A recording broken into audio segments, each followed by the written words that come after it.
nabadda wadayaal iyo dhageystayaal meel kasta oo dunida ka joogtaan imika iyo haatan waxaad ku soo dhawaataan xubin kooban oo aanu kaga hadli doono maxaa laga faa'iidaa burburinta dawladaha dhisan. daawadayaal muuqaalkan waxa aynu ku soo qaadan doonaa maxaa laga faa'iidaa burburinta nidaamyo dawladeed oo dhisan.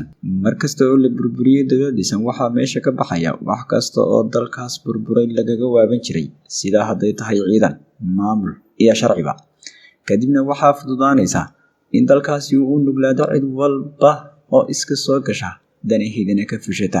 haddaba faa'iidooyinka ugu badan ee laga helo dal la dumiyo waxaa ka mid ah in dalkaasi la qaato khayraadkiisa, in la dhiso maamul u rabaysan cidda dumisay, in lagu yeesho saameyn dhaqaale iyo mid siyaasadeed oo weligeedba ah.